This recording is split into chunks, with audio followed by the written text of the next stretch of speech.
Hello and welcome back to Python classes. Geography के हम wind वाले सिस्टम को समझ रहे थे। विंड सिस्टम में हमने 2 वीडियो अभी तक बनाई हैं और उन वीडियोस के माध्यम से हमने आपको समझाया है कि कैसे तो परमानेंट विंड होती हैं और कैसे होती है सीजनल विंड। विंड्स में हमने 3 प्रकार की विंड्स देखी थी। एक परमानेंट विंड्स यानी स्थायी पवनें, दूसरे प्रकार के विंड्स को हमने कहा था कि वो मौसमी पवनें होती हैं यानी सीजनल विंड्स होती हैं, और तीसरे प्रकार की पवनों को हम स्थानीय पवनें कहते हैं। अभी तक हम 2 पवनों को पढ़ चुके हैं, 2 तरीके की पवनों को पढ़ चुके हैं, स्थायी पवन और जिसको हमने कहा मौसमी पवन। यानी हम बात करें तो हमने परमानेंट विंड को, स्थायी पवनों को और साथ ही साथ मौसमी पवनों को, इन पवनों को हमने समझ लिया था। आप इतना भी जान गए थे कि जो स्थायी पवनें होती हैं उनको प्रचलित पवनें भी कहते हैं। प्रचलित पवनें, इनको प्रचलित पवनों के नाम से भी जाना जाता है। ये दोनों बातें हमने समझ ली थी। आज हमारा नंबर है स्थानीय पवनों को समझने का। तो चलिए आज की शुरुआत करते हैं स्थानीय पवनों से। नाम क्या है? स्थानीय पवन, जिसको आप कह सकते हैं लोकल विंड्स। लोकल विंड्स, स्थानीय पवनें। देखिए, नाम से ही क्लियर हो रहा है, स्थानीय पवनों का मतलब है जो किसी स्थान विशेष में चलती हो। लोकल विंड है जो आपने भी देखा होगा, जो सामान कहीं आपके आसपास ही बन रहा है तो हम कह देते हैं कि ये हमारे लोकल में ही कहीं आसपास ही इसकी मैन्युफैक्चरिंग हो रही है, यानी लोकल गुड्स है। तो ऐसे ही जो पवनें किसी क्षेत्र विशेष में चलें, ऐसा ना हो कि वो पूरी पृथ्वी पर चलती हो। जैसे हमने शुरुआत में देखा कि जो प्लेनेटरी विंड्स हैं, या हम जिनको हमने कहा परमानेंट विंड, या उन्हीं को हम कहते हैं प्रचलित पवनें। वो पवनें कैसी होती हैं? पूरी पृथ्वी पर चलती हैं। अगर हमने ट्रेड विंड की बात करी, व्यापारिक पवनों की बात करी, तो व्यापारिक पवनें 30 डिग्री नॉर्थ से 30 डिग्री साउथ से 0 डिग्री की तरफ, दोनों के दोनों हेमिस्फीयर में, दोनों के दोनों गोलार्ध में पूरी की पूरी पृथ्वी पर चलती हैं और साल भर चलती हैं। हम देख रहे हैं जो स्थानीय पवनें हैं वो किसी खास समय में और किसी खास जगह पर, किसी खास एरिया में ही चलती हैं, फ्लो करती हैं, इसलिए इनका नाम भी हमने दे दिया कि ये स्थानीय पवनें हैं। तो जब हम इनके बारे में लिखेंगे तो आप यहाँ पे हमारे साथ साथ लिखते चलेंगे। स्थानीय पवनें किसको कहेंगे हम? किसी स्थान विशेष में, किसी स्थान विशेष में चलने वाली पवनें, विंड्स। किसी स्थान स्पेस में, यानी किसी प्लेस स्पेसिफिक में चलने वाली पवनों को ही हम क्या कहेंगे? हम कहेंगे उनको स्थानीय पवनें। अच्छा, इनकी उत्पत्ति, भाई इनका ओरिजिन तो होता ही होगा ना। इनकी उत्पत्ति स्थानीय कारकों, स्थानीय कारकों के कारण होती है।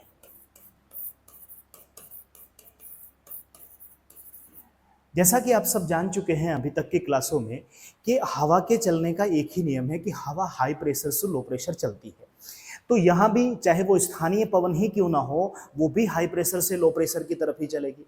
बट ये जो हाई प्रेशर और लो प्रेशर क्रिएट हुआ, ये ऐसा नहीं है कि पूरी पृथ्वी पर एक लो प्रेशर की, पूरी पृथ्वी पर एक हाई प्रेशर की बेल्ट क्रिएट हुई होगी, बल्कि लोकल कारकों की वजह से, लोकल फैक्टर की वजह से किसी जगह पे हाई प्रेशर क्रिएट हो गया और उसकी तुलना में किसी जगह पे लो प्रेशर क्रिएट हो गया।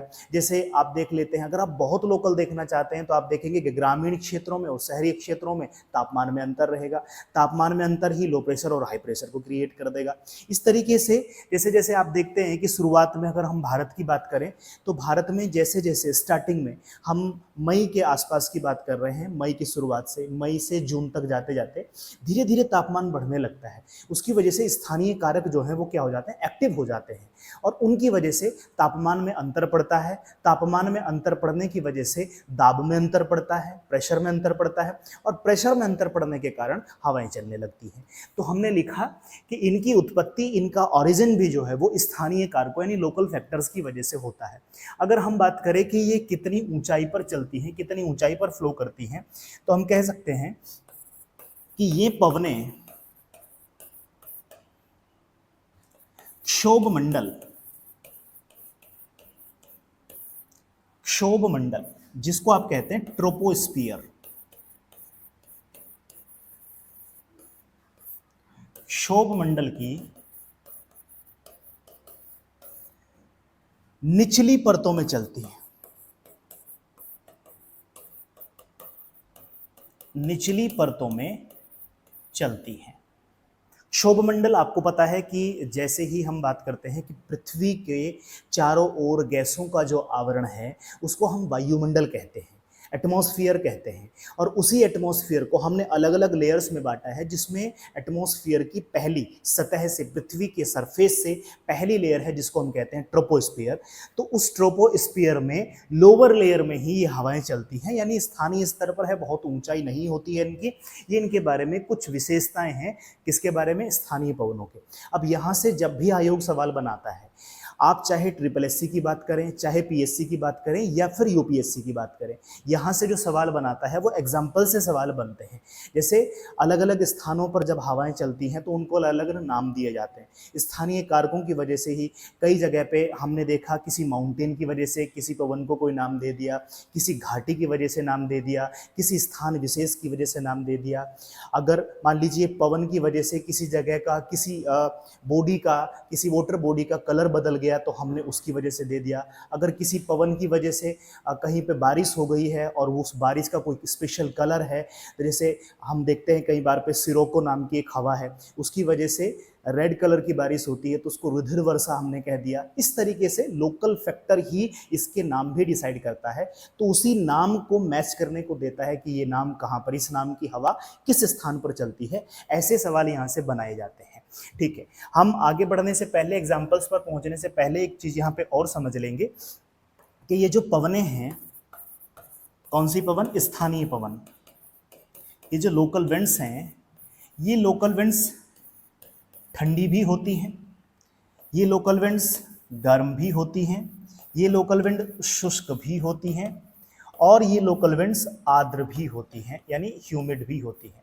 अलग अलग तरीके की, बर्फीली भी होती हैं, धूल भरी भी होती हैं, तो अलग अलग तरीके की होती हैं। हम जो मेन कैटेगरी बांट के रखेंगे, एक बांट के रखेंगे कि ये हवाएं ठंडी हैं, ये हवाएं गर्म हैं।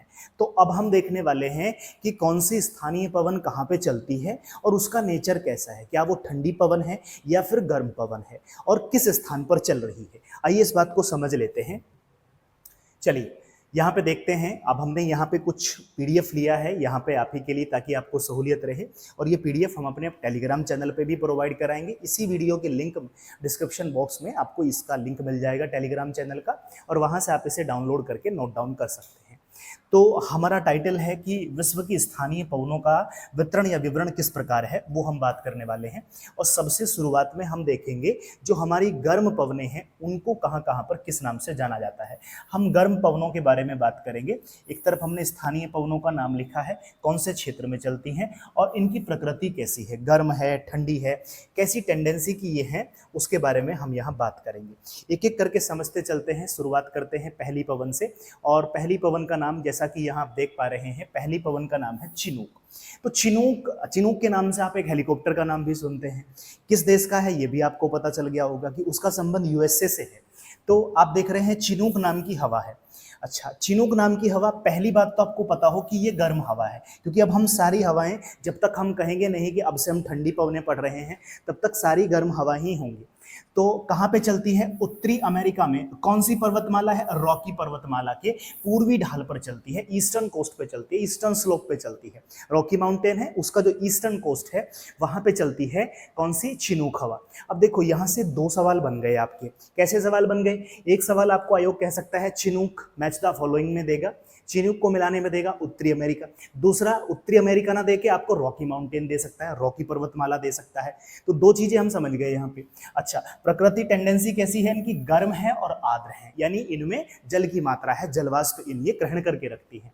दूसरा देखिए, दूसरा एग्जाम्पल ऐसा है, सीमूक नाम है इसका, सीमूक। सीमूक के नाम से है, कहां पर चलती है, सहारा मरुस्थल और अरब मरुस्थल से इसका संबंध है।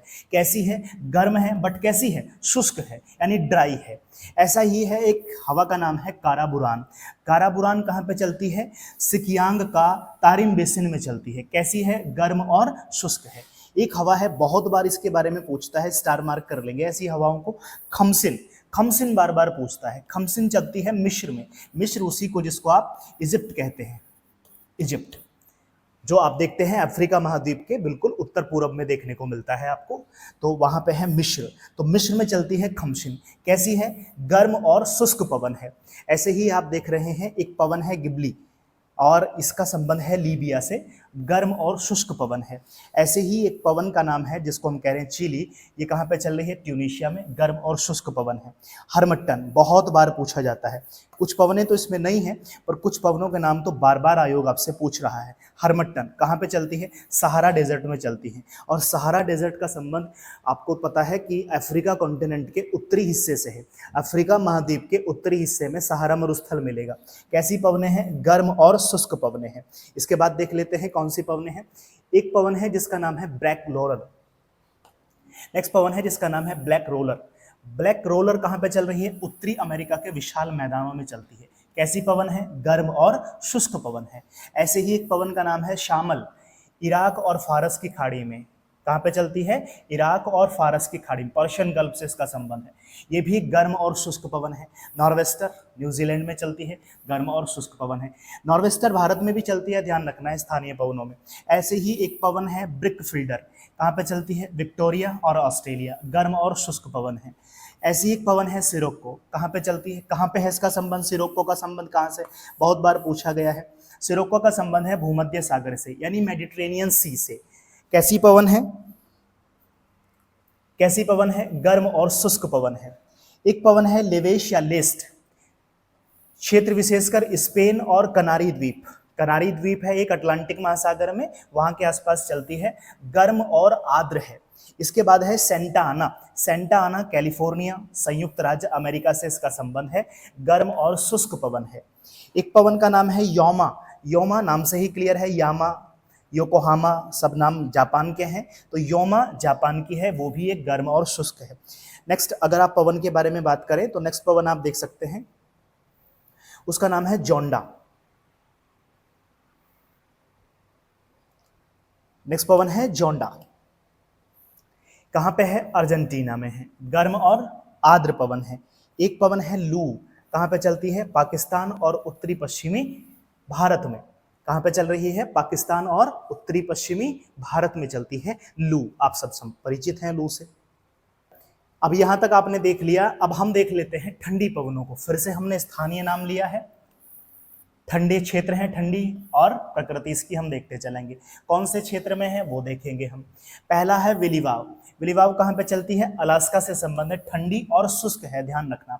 एक पवन है बोरा। बोरा बड़ी महत्वपूर्ण है, ध्यान रखना। बोरा का संबंध है एड्रियाटिक सागर के उत्तरी तट से, इटली के आसपास वाला क्षेत्र है, एड्रियाटिक सागर का उत्तरी तट इटली। ठंडी और शुष्क पवन है बोरा। एक पवन का नाम है मिस्ट्रल, बहुत बार पूछा गया है मिस्ट्रल, स्पेन और फ्रांस, ठंडी और शुष्क है। एक पवन है ब्लिजार्ड। ब्लिजार्ड का संबंध जो है वो कनाडा से और अंटार्कटिका महाद्वीप से है, ये भी एक ठंडी पवन है। बुरान की बात करें, बुरान रूस और मध्य साइबेरिया में है। ऐसे ही एक पवन है बाइज। बाइज है दक्षिणी फ्रांस, ठंडी और शुष्क पवन है। लेवांतर, लेवांतर के नाम से एक पवन है, दक्षिणी फ्रांस में चलती है, ठंडी और शुष्क पवन है। इसके बाद में आगे बढ़ें और पवनों को देखें तो आप यहां पे देख पा रहे हैं एक पवन है पेम्पीरो, अर्जेंटीना उरुग्वे, ठंडी और शुष्क है। ऐसे ही एक पवन है फ्रियांगजेम, आल्प्स पर्वतीय क्षेत्र में, ठंडी और शुष्क पवन है। और लास्ट पवन है फॉन, बहुत बार पूछा गया है इससे संबंधित सवाल। फॉन नाम की जो पवन है वो एक स्थानीय पवन है, आल्प्स पर्वतीय क्षेत्र में चलती है, एक प्रकार की ठंडी और शुष्क पवन है। ये कुछ एग्जाम्पल्स हैं, पर वो एग्जाम्पल्स इसमें हमने शामिल जरूर कर लिए हैं जिन एग्जाम्पल्स को आयोग ने बार बार पूछा है। अब यहाँ पे हमने तीनों तरीके की पवनों को समझ लिया, कौन सी तो स्थायी पवन है, कौन सी तो मौसमी पवन है, और कौन सी तो स्थानीय पवन है। तीनों पवनों को एक कॉम्प्रिहेंसिव वे में समझने के बाद अब नंबर आता है कि हम इस पे समझ लें कि इस पे बेस्ड सवाल अभी तक आयोग ने क्या पूछे हैं। देखिए कैसे कैसे सवाल यूपीएससी से लेकर के स्टेट पीसीएस तक कैसे कैसे सवाल इससे संबंधित पूछे गए हैं, और आप हमारे साथ साथ उन सवालों को सॉल्व करने का प्रयास भी करेंगे। चलिए शुरुआत करते हैं। सवाल नंबर 1, पहले ये देख लीजिए सवाल किसने पूछा है। सवाल यूपीएससी के द्वारा पूछा गया है। ध्यान रखेंगे, अगर आपका कॉन्सेप्ट क्लियर है तो फिर चाहे सवाल यूपीएससी का हो, सवाल पीसीएस का हो, आप सवाल को बना ले जाएंगे। बट अगर आपने कहीं चीज़ों को रटा है, आधा अधूरा आपने चीज़ों को समझा है, तो सवाल करने में थोड़ी समस्या का सामना आपको जरूर करना पड़ सकता है। देखिए हमने जो पढ़ा है उससे सवाल बनते हैं कि नहीं। कहता है उत्तरी गोलार्ध में पवन प्रतिरूप दक्षिणावृत तथा दक्षिणी गोलार्ध में पवन प्रतिरूप वामावृत होता है। यहाँ पे समझने लायक आपके लिए चीज है कि जो हिंदी में इन्होंने दक्षिणावृत लिखा है, इसका मतलब होता है, दक्षिणावृत का मतलब होता है क्लोकवाइज। क्या कहते हैं इसको? क्लोकवाइज। ध्यान रखें, खासतौर से हिंदी मीडियम वाले बच्चे आपको इसको जरूर ध्यान रखें। दक्षिणावर्त का मतलब होता है क्लोकवाइज। और कहता है कि जो दक्षिणी गोलार्ध है वहां पे चलता है एंटी क्लोकवाइज, एंटी क्लोकवाइज। तो अब आपको पता है, अब इसने ही कथन दिया है कि ऐसा चलता है। पहले तो ये देखेंगे कथन सही है या गलत है। भाई हमने जब पवनों को चलवाया था तो हमने आपको बताया था कि इस तरीके से उत्तरी गोलार्ध में हवाएं सीधी ना चल के अपने दाएं घूम जाती हैं, या आप उसको कह सकते हैं कि क्लॉकवाइज डायरेक्शन में घूम जाते हैं। यही वो कह रहा है कि उत्तरी गोलार्ध में पवन का जो पैटर्न होता है वो क्लॉकवाइज होता है, और दक्षिणी गोलार्ध में उसने बताया कि दक्षिणी गोलार्ध में पवनों का जो पैटर्न है वो एंटी क्लॉकवाइज होता है। और यही हम यहाँ पे देख पा रहे थे। दूसरा कहता है कि उत्तरी और दक्षिणी, यहां पे देखेंगे, कहता है कारण बताया है इसने, उत्तरी तथा दक्षिणी गोलार्ध में पवन प्रतिरूपों की दिशाओं का निर्धारण कोरियोलिस प्रभाव से होता है। हमने जब कॉन्सेप्ट को समझा था तब हमने आपको बताया था कि हवाएं इस तरीके से, अगर मान लीजिए प्रेशर बेल्ट बनी हुई है इस तरीके से, तो हवाएं सीधी ना चल के ऐसे टिल्ट हो जाती हैं। कारण है कि हवाओं पर एक फोर्स काम कर रहा होता है, और उस फोर्स को हम कहते हैं कि वो कोरियोलिस फोर्स है। कौन सा बल है? वो कोरियोलिस बल है। और कोरियोलिस बल किस वजह से उत्पन्न होता है ये भी हमने बताया था। पृथ्वी के अपने घूर्णन गति के कारण, घूर्णन के कारण क्या बल उत्पन्न होता है? एक कोरियोलिस फोर्स उत्पन्न होता है। यही यहाँ पे हमसे कहा है उसने। कहता है कि जो भी पैटर्न यहाँ पे हम देख पा रहे हैं ये किसकी वजह से हो रहा है? कोरियोलिस के कारण हो रहा है। तो हमने देखा कि जो कथन में कहा गया था कारण से, उसका सही स्पष्टीकरण हो रहा है। आप देखेंगे ऑप्शन ए और आर दोनों सही हैं। आर ए का सही स्पष्टीकरण है, इसलिए उत्तर इसका ए हो जाएगा। ठीक,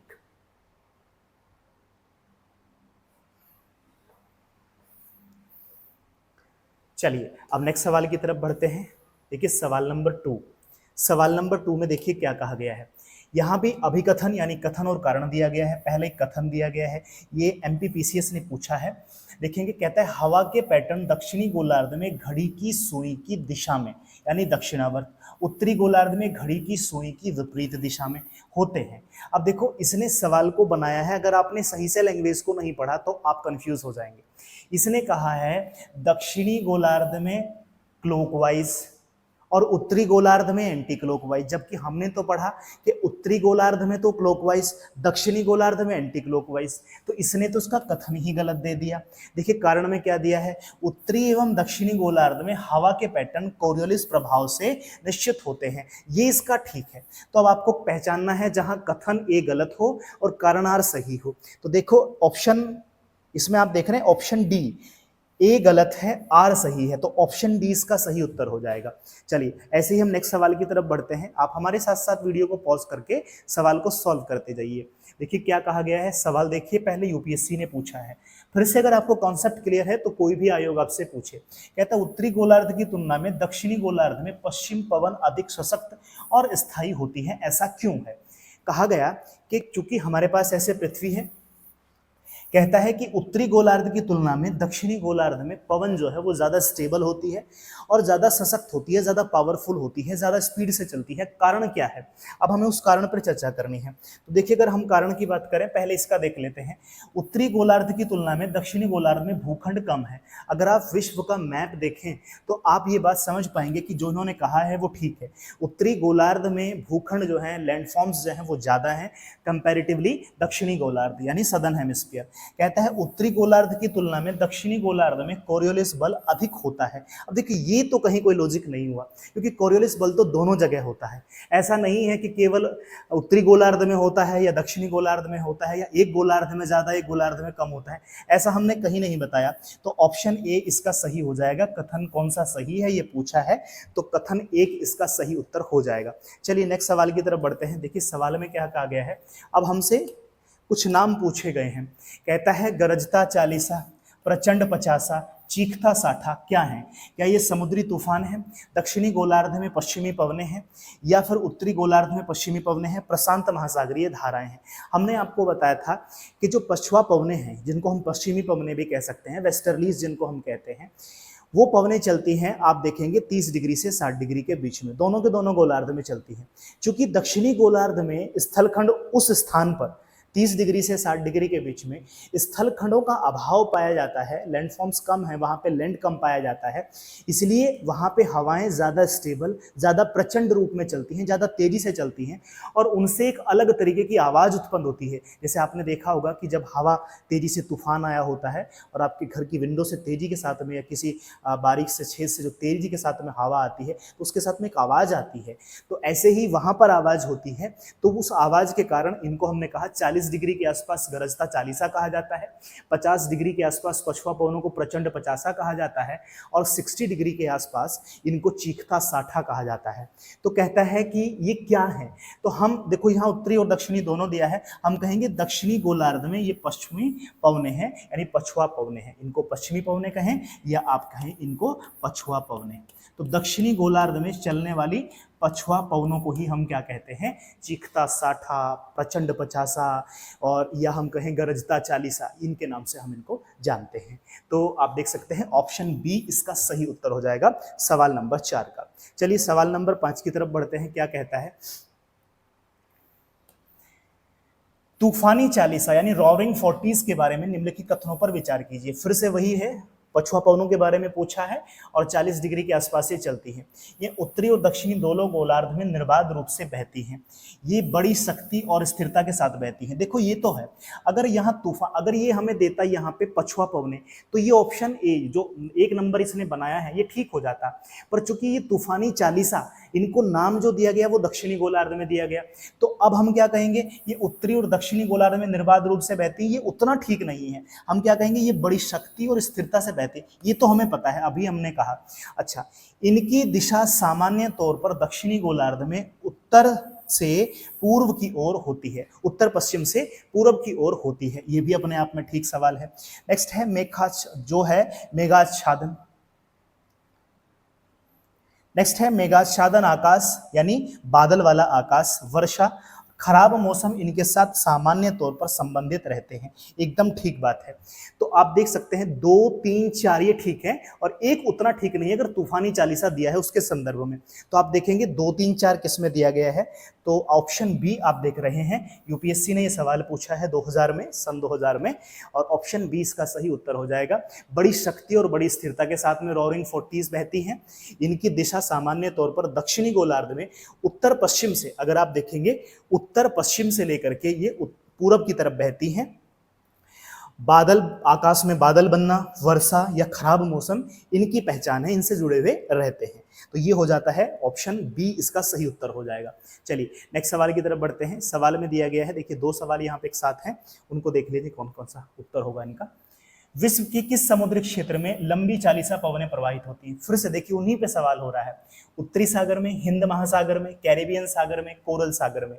अगर आप देखेंगे इन सभी की लोकेशन आपको पता हो, उत्तरी सागर कहाँ पे है, कैरेबियन सी कहाँ पर है, कोरल सी कहाँ पर है, हिंद महासागर कहाँ पर है। अगर आप देखेंगे हिंद महासागर का जो क्षेत्र है वो इस रोवरिंग फोर्टीज के क्षेत्र में आएगा, तो ऑप्शन बी इसका सही उत्तर हो जाएगा। चलिए नेक्स्ट सवाल को देखते हैं। रोवरिंग फोर्टीज शब्द के बारे में बात कर रहा है। रोवरिंग फोर्टीज शब्द प्रयुक्त होता है, किसके लिए होता है? सशक्त समुद्री हवाएं 40 से 60 दक्षिण अक्षांश के मध्य, दक्षिण अक्षांश समुद्री हवाओं के बारे में बात कर रहा है। समुद्री हवाएं, सशक्त समुद्री ज्वार तरंगे 40 डिग्री से 60 डिग्री दक्षिण अक्षांश के मध्य, नाविकों द्वारा सुनी जाने वाली ऊंची तूफानी आवाजें 40 डिग्री से 60 डिग्री दक्षिण अक्षांश के मध्य, समुद्र में ज्वालामुखी विस्फोट से ऊंची आवाजें 40 डिग्री से 60 डिग्री। तो आप देखेंगे कि 40 डिग्री से 60 डिग्री के बीच में चलने वाली जो हैं सुनी जाने वाली ऊंची तूफानी आवाजें हैं, कौन सी? जिसको हम कहते हैं रोवरिंग फोर्टीज के नाम से जानते हैं। ऑप्शन सी इसका सही उत्तर हो जाएगा। चलिए नेक्स्ट सवाल की तरफ बढ़ते हैं। सवाल में देखिए क्या कहता है। दक्षिणी गोलार्ध में पवन के बाईं ओर विचलन का कारण क्या है? दक्षिणी गोलार्ध में पवन अपने बाईं ओर विचलित हो जाती है, वहां से उसका कारण क्या है? क्या उसका कारण तापमान है? क्या उसका कारण चुंबकीय क्षेत्र है, मैग्नेटिक क्षेत्र है, पृथ्वी का घूर्णन है या फिर दाब है? आईएएस 2010 में पूछा गया सवाल है। हमने बताया था कि जो पवनें अपनी सीधी मार्ग से विचलित हो जाती हैं वो बेसिकली होती हैं कोरियोलिस बल के कारण। कौन से बल के कारण? कोरियोलिस फोर्स के कारण। और कोरियोलिस फोर्स जो है वो किसके कारण उत्पन्न होता है? पृथ्वी का अपनी अक्ष पर घूर्णन हो रहा है, उसकी वजह से एक बल लगता है। उस बल की जिन्होंने पहचान की उनका नाम था कोरियोलिस। इसीलिए इसका सही उत्तर हो जाएगा ऑप्शन सी, पृथ्वी के घूर्णन के कारण। तो देखिए डायरेक्ट ना पूछ के इनडायरेक्ट वे में सवाल को पूछा गया है, तो ऑप्शन सी इसका सही उत्तर हो जाएगा। चलिए नेक्स्ट सवाल की तरफ बढ़ते हैं। देखिए सवाल में क्या कहता है, उच्च दाब क्षेत्र से भूमध्य सागर की ओर चलने वाली पवनें कौन सी होती हैं? उच्च दाब क्षेत्र यानी हाई प्रेशर बेल्ट से बात कर रहा है, और कहाँ की तरफ चलना है? यहाँ से भूमध्य सागर की तरफ चलना है, मेडिटेरेनियन सी की तरफ चलना है। पछुआ पवनें हैं, व्यापारिक पवनें हैं, मानसूनी पवनें हैं या फिर समुद्री पवनें हैं? समुद्री पवनों का तो कोई मतलब नहीं होता इससे। मानसूनी पवनें यहाँ पे नहीं चलेंगी। अब हम बात कर लेते हैं व्यापारिक पवनें और पछुआ पवनें। देखो हमें इसमें पहचानना है भूमध्य सागर को, यानी जो हवा भूमध्य सागर की तरफ चल रही है। अगर आप भूमध्य सागर की स्थिति को देखें तो आप पाएंगे कि गर्मी के मौसम में, जब गर्मी होती है तो गर्मी के मौसम में भूमध्य सागर में इस समय यहां पे चल रही होती है व्यापारिक पवन। कौन सी पवन? व्यापारिक पवन, ट्रेड विंड। और वहीं जब हम बात करें सर्दी में, तो सर्दी में यहां पे चलती है पछुआ पवन। कौन सी पवन? पछुआ पवन। तो अब इसमें दोनों ही ऑप्शन ठीक हो जाएंगे, जो भी आयोग ने माना होगा। अगर हम इसको गर्मी का मान लें तो व्यापारिक पवन है, सर्दी का मान लें तो पछुआ पवन है। अच्छा ये कारण कैसे है कि वहां पे एक समय में व्यापारिक पवन चलती हैं, एक समय में पछुआ पवन चलती हैं? तो बेसिकली क्या होता है, ये प्रेशर बेल्ट जो हमने आपको बताई थी, ये प्रेशर बेल्ट शिफ्ट करती रहती हैं। गर्मी में ऊपर की तरफ शिफ्ट कर जाती हैं और सर्दी में नीचे की तरफ शिफ्ट कर जाती हैं। तो उसकी शिफ्टिंग की वजह से यहाँ पे एक समय व्यापारिक पवन और एक समय पछुआ पवन चलती है। और शिफ्टिंग कैसे करती है, क्यों करती है, उसको हम नेक्स्ट वीडियो में समझेंगे। चलिए नेक्स्ट सवाल की तरफ बढ़ते हैं। सवाल में देखिए क्या दिया गया है। अब देखो पूछा गया है, यहाँ पे एक सवाल है, पवनों का मौसमी उत्क्रमण यानी जो चेंजेस हुआ था। अगर हमने कहा था मौसमी पवनें कौन सी? जो मौसम बदलने के साथ में, ऋतु परिवर्तन के साथ में अपनी दिशा बदल दे। तो कहता है पवनों का मौसमी उत्क्रमण, बदलना, किसका प्रारूपी अभिलक्षण है? यानी इनमें से कौन सी ऐसी चीज है जिसकी वजह से मौसम बदलने के कारण हवाएं अपनी दिशा को बदल लेती हैं? भूमध्य रेखीय जलवायु की वजह से ऐसा होता है, भूमध्य सागरीय जलवायु में ऐसा होता है, मानसूनी जलवायु में ऐसा होता है, या सभी में ऐसा हो रहा है? तो आपको पता है कि जहां मानसूनी जलवायु पाई जाती है वहां मानसूनी जलवायु नाम ही मानसूनी पवनों की वजह से पड़ा है। और मानसूनी पवनों में हमने समझा था कि जब हम मौसमी पवनों को पढ़ रहे थे, सीजनल विंड को पढ़ रहे थे, उसमें हमने पहला एग्जाम्पल ही बताया था आपको, मानसूनी पवन। अगर आपने वो वीडियो नहीं देखी है तो पहली और दूसरी वीडियो आपके लिए देखना लाभदायक होगा, तभी ये वीडियो आपको, ये सवाल स्पेशली आपको समझ में आ रहे होंगे। तो हमने बताया था मानसूनी पवनें क्या करती हैं, मौसम के अनुसार अपनी दिशा को परिवर्तित कर लेती हैं। इसलिए ऑप्शन सी इसका सही उत्तर हो जाएगा। देखिए ये चीजें पता होती हैं, इसलिए हम बार बार कहते हैं कि किसी भी टॉपिक को पढ़ने के बाद में उसके सवालों को जरूर लगाना चाहिए, क्योंकि जब तक आप सवालों की प्रैक्टिस नहीं करोगे तब तक आपको चीजें समझ में नहीं आएंगी। क्यों समझ में नहीं आएंगी? क्योंकि सवाल जिस तरीके से पूछता है वो भाषा उसकी बहुत अलग हो जाती है, और भाषा आप तभी समझ पाएंगे जब आप मैक्सिमम सवालों को सॉल्व करेंगे। चलो अब यहाँ के बाद में हम देख लेते हैं स्थानीय पवनों के बारे में। अभी तो हमने प्रचलित पवनों को देखा, अब हम देख लेते हैं स्थानीय पवनों को। देखो अभी हमने एक लिस्ट पढ़ी थी पीडीएफ के माध्यम से, उसमें हमने अलग अलग क्षेत्रों में चलने वाली अलग अलग हवाओं के बताया था। अब कह रहा है दो सूचियां दी गई हैं, उन दोनों सूचियों को आपस में मिलाना है आपको, सूची और सूची बी, और नीचे की तरफ इसने यहाँ पे आपको दे दिया है कि नीचे की तरफ आप उसमें मिलान करके सही विकल्प को चुनना है। भाई फॉन हवा के बारे में दिया है, और फॉन हवा सबसे लास्ट में हमने पढ़ा था कि वो आल्प्स में बहती है, जो कि यूरोप में पाया जाने वाला एक पर्वत है। तो फॉन नाम की हवा आल्प्स में है। तो देखो अगर मुझे उसी से करना है तो पहले मैं ये देखूंगा कि पहले का चौथा कहाँ पर है, तो मुझे दो स्थानों पर मिल जाएगा। यानी या तो ये वाला उत्तर हो सकता है या तो ये वाला उत्तर हो सकता है। यानी मैं 50% को एलिमिनेट कर चुका हूं अगर मुझे एक सही उत्तर पता है। अच्छा सिमूक या सिमूम की बात करें तो सिमूम या सिमूक का संबंध जो है वो कुर्दिस्तान से है, अरब वाले एरिया से है।